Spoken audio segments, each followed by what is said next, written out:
Силвия Хубенова е кандидатът на ГЕРБ за кмет на Асеновград, експерт по европроекти и народен представител в 41-то, 42-то и 43-то Народно събрание, заместник-председател на Комисията по европейски въпроси. Категорично смята, че е време за видими резултати за Асеновград.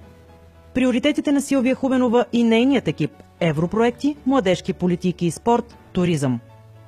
На какво залага в програмата си за управление през следващите 4 години Силвия Хубенова? На реновиране на градския център. По програма Региони в растеж са предвидени над 19 милиона, които общината трябва да използва в изграждането на по-добра градска среда. В намеренията си за развитието на спорта в града, дал на света не един и двама световни шампиони, Хубенова се надява да осъществи идеята си за изграждане на многофункционална спортна зала. Не на последно място е желанието и за нов стадион в Асеновград. Силвия Хубенова смята, че в новия програмен период в община Асеновград реално могат да влязат около 200 милиона лева по различни европроекти.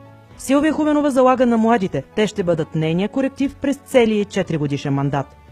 Какво направи Силвия Хубенова заедно със своя отбор, отборът на ГЕРБ, по време на предизборната кампания? Стартът на кампанията бе даден в църквата Свети Атанасий. Силвия Хубенова, кандидатите за кметове на ГЕРБ за населените места в общината и общинските съветници от листата на ГЕРБ се събраха в храма да си пожелаят успешна предизборна кампания.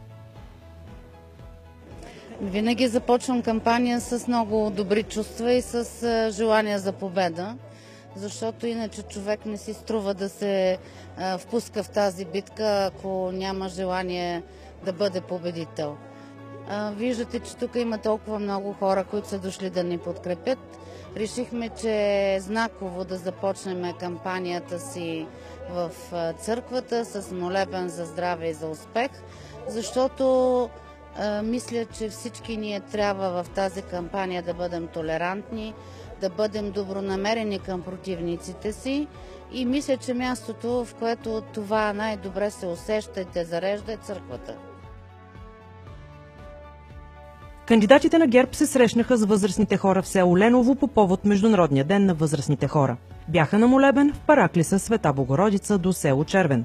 ГЕРБ Асеновград организира турнир по мини-футбол. Отборът на ГЕРБ се включи в спортната инициатива "Ходенето е здраве". Силвия Хубенова уважи представенето на книгата "Класния наставник". Отборът на ГЕРБ се срещна с жителите на село Новаково и с живеещите в квартал Запад. Силвия Хубенова връчи спортни екипи в село Тополово. Хубенова награди победителят във фотоконкурса "Любимото ми място в община Асеновград". Детски празник "Мама, татко и аз". Силвия Хубенова организира семинар на МГЕРП Асеновград "Методите за развитието на културата и туризма". Силвия Хубенова и нейният отбор се срещнаха всеки ден с избиратели в предизборния щаб. Аз искам в Асеновград да се случват неща.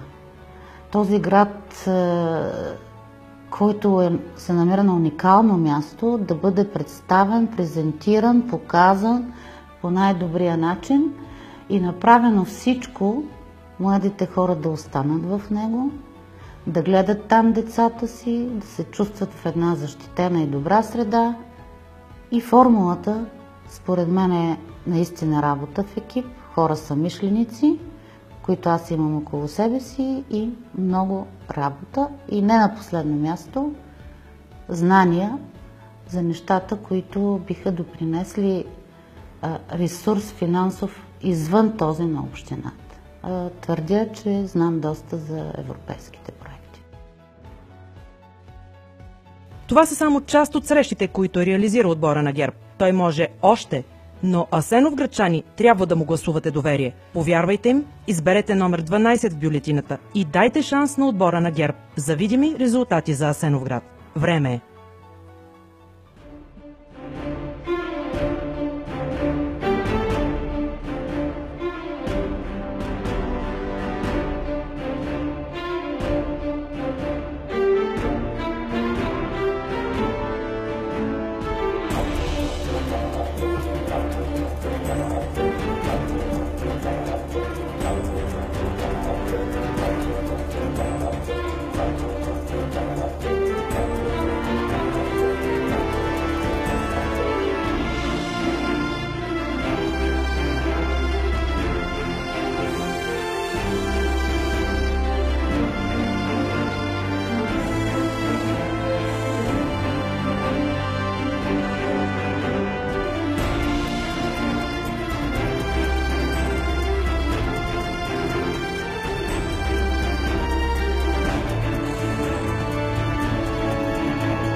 Купуването и продаването на гласове е престъпление.